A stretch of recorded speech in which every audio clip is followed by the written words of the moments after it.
So my portion is about balancing career and family. And so it's so interesting to come after Mariah and after Maria.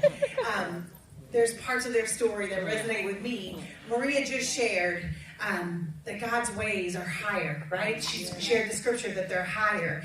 And one of the things in his economy that still confuses me is that he is glorified in our weakness. Yes, come on, Heidi. And that's just a practical example of his ways are higher. And so as women, if I can just speak to you as women, I feel like, even though I feel like God has been gracious and generations are changing and men are more involved in raising kids and more involved in the home and all those things, right?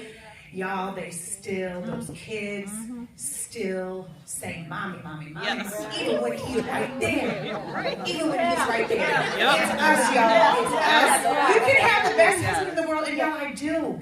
But they still pull on us differently. So, there has been nothing that has exposed my weakness like being a mom.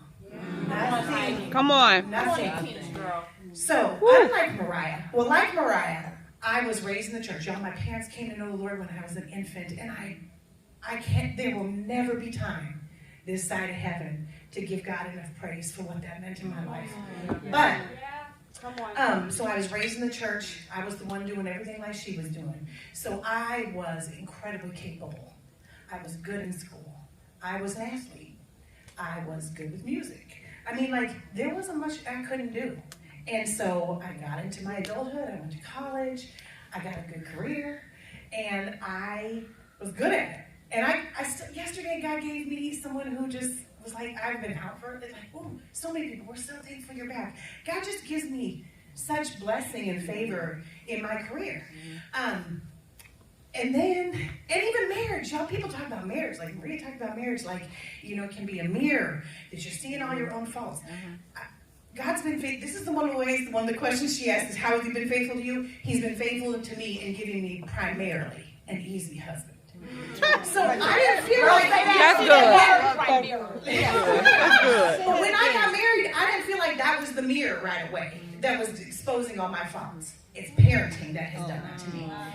So I didn't get married until I was almost 37. I didn't have kids till I was 38 to 42, y'all. He gave them to me old. They're going to kill me or they're going to keep me young. I'm praying they've done the latter.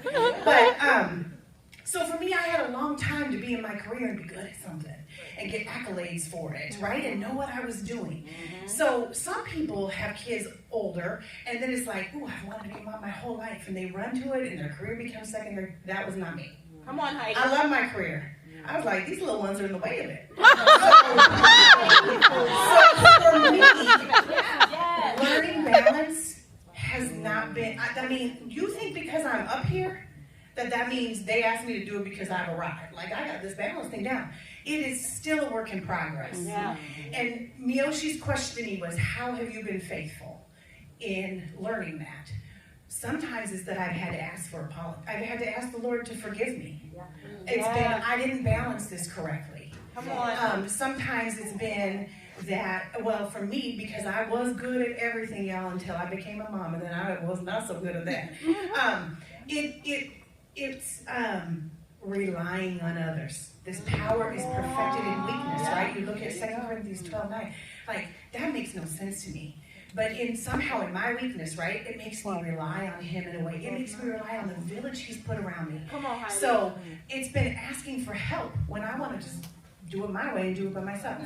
It's been learning to set boundaries and say, Wheaton has 800 employees. But Jada has one mama. Right? Yeah. And Wheaton has 800 employees, but Rashana has one wife. Yeah. And so, just like who said they were the husband to one wife? He's the husband to one wife. So he's only got one too.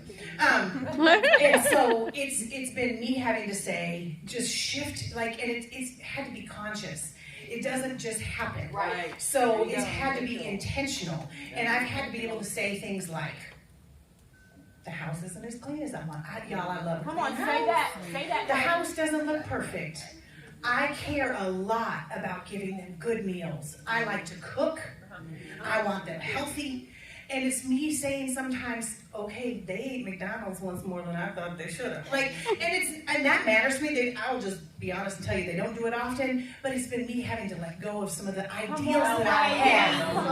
Right? Because at the end of the day, if everything is perfect in my house and it's clean and they ate the perfect meal, but their mom wasn't present mentally and physically and spiritually and emotionally, it doesn't matter. That's right. God's going to take care of that McDonald's somehow. Okay. If their mama wasn't. So I had to learn to say, okay, what does it look like to me? Yeah. What you asked the question like about adversity, what was the temptation for me? The temptation, it looked like I was doing it well. At first, for those of you who've known me for a while, Rashawn was up on that stage. He had to get there early, and I was hauling 3 babies to church, getting them diapered, getting them, right? It looked like I had it all together. Come on, Heidi. And people have told me that my whole life, you look like you got it together. And that kind of strokes your ego a little bit. Keeping it real.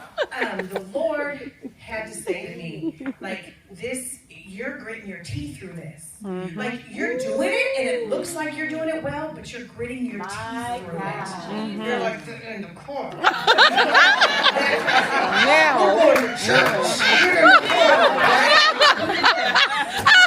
But it's really been me learning to trust that He shores up those weaknesses. Yes. He fills those gaps. And He can use an imperfect mom. And He can use an imperfect employee. And I don't have to be all those things. So for me, like, temptation was, I'm feeding you dinner, but my brain is on the 41 emails I got to answer when you get to bed. And let me hustle you to bed because I need to get these 41 emails answered, right? And it's been just to give you practically, it's like, I get to stay home a couple days a week now and work from home, but the days I drive, I spend that 25 minutes saying to the Lord, put that behind me. Like, just let me leave it on the back burner. It's there tomorrow. And then set my mind on what's ahead of me. Like, I'm going to get them dinner. What are they going to tonight? What do I need to get them to? What was their day like? Where do I need to pray with them? And it's just shifting my thought to, this is my next assignment, right? And so when I'm here.